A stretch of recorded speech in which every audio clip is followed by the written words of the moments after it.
River Lifeline. The river, like a waterfall, flows through mountains and forests, providing benefits to wild animals, nourishing trees, and sustaining life. Its continuous flow can lead to droughts, crop failures, and loss of life.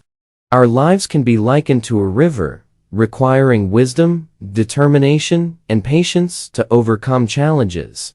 A clean mind, like a river, can bring happiness and protection from evil. Sufficiency Family.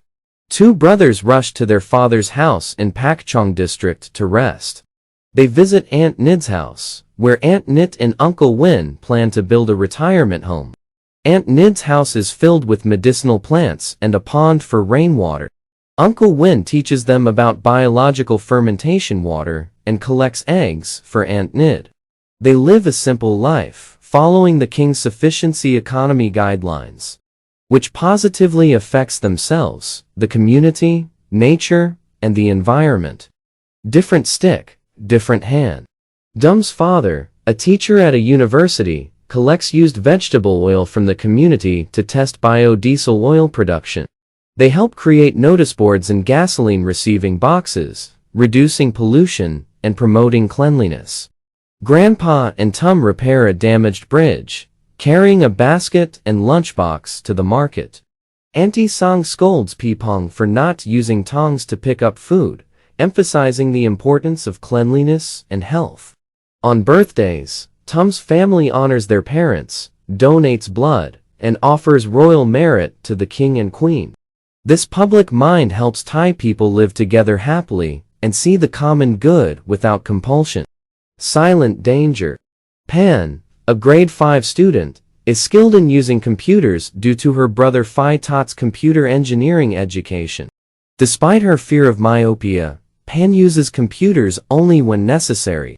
One day, Pan is tricked into paying for food by a foreigner, but he brings a friend to warn him. Pan's friends, P Tat and P Jeeb, become closer, but P Jeeb disappears after discovering Pan's savings. Pan decides to tell P Tat about the situation, teaching him to be cautious and aware of dangers. Democracy in school. Midi and Panu are two popular candidates for student body president. Midi is a wealthy father with good qualities, but he shows off and asserts authority. He is good at working in groups and treating his friends to snacks. Panu, on the other hand, is a talented football striker who is considerate and helpful. He has become increasingly popular and has a good lead in popularity. To defeat Panu, he plans to use a vote-buying plan by ordering friends to attend a birthday party for middle and high school class leaders. However, no one comes, indicating that money cannot buy everyone's ideas. Everyone must choose someone who thinks well, does good, is courageous, honest, and selfless to be student president. Working together. On a Saturday morning, Men rode his bicycle to Noina and Noina's house, where they enjoyed riding bicycles around the village. Noina shared a school of fish with her brothers, who grew up to catch fish.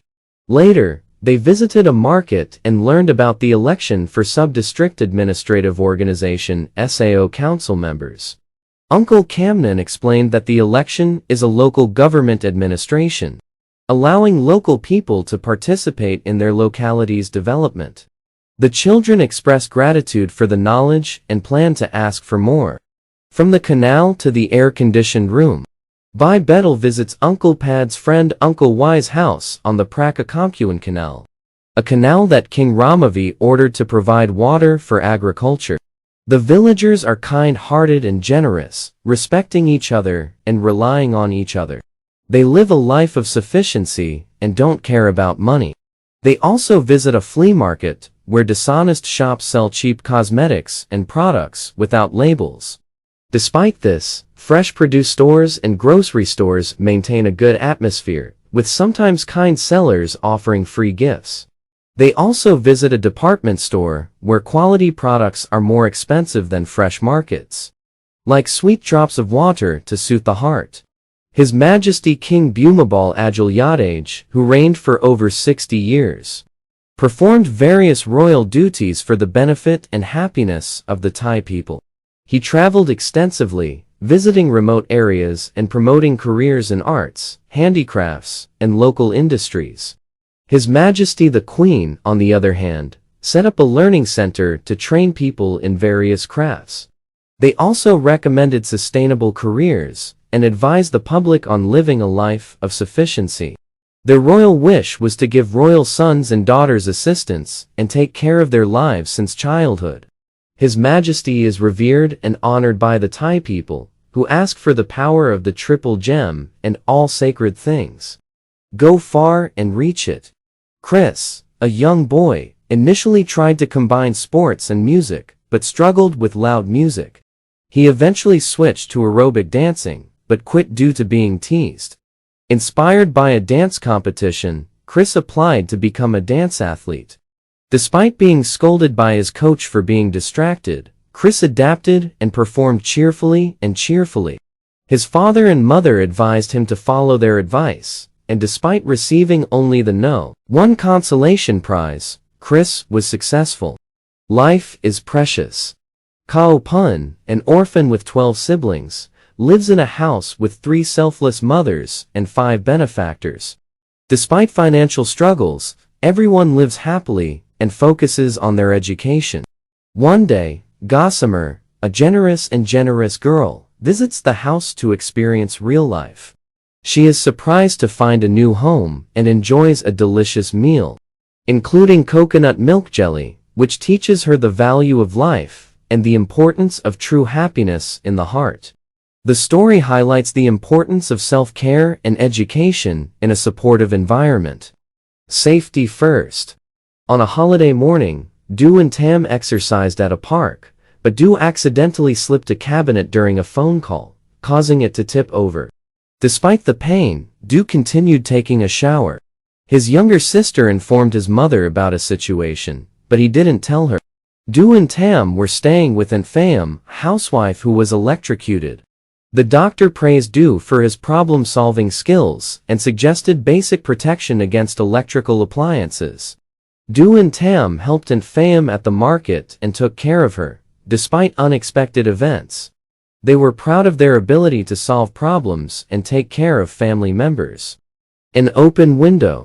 Mala Wanphai dreams of becoming a scientist, inspired by His Majesty the King's achievements. He experiments with sticky rice, glutinous rice, and coconut to create delicious porridge. Malawan's family enjoys discussing Dharma with monks at a temple, and he learns about rice drying racks. Malawan aims to study and experiment with rice, a plant associated with Thai life, and its potential for various products. Uplifting language. Phai Ka and his siblings listen to a poem recited by P. Ka, learning about Ka Pyani 11, a type of polite poetry. They then recited the poem Hirui, a reminiscence about a deceased husband, and read a play about Frama Heath Thai. Knowing it is beneficial, Duan's father takes him to visit his mother, who has just given birth to a younger brother. He meets elderly volunteers and a nurse who cares for his mother. Duan's father allows him to name his sibling, Tawan. After Aunt Jonkal's husband passes away, Duan's mother moves her house registration and Pianchit's daughter needs an ID card. The family visits the district office to report the birth of Nong Tawan. Thai way of life. Nak admires his parents' ceremonial attire for attending an important event, the Bai Sri Su Kwan event. The family is a big one, with Nak being the eldest granddaughter. The grandparents are kind and loving, adhering to the motto, if you love the temple, you must love your children well. The family is happy with their daughter's wedding to Uncle Wit. On the auspicious day of the wedding, Uncle Pak is ordained to become a monk, fulfilling the duty of Thai men who respect Buddhism.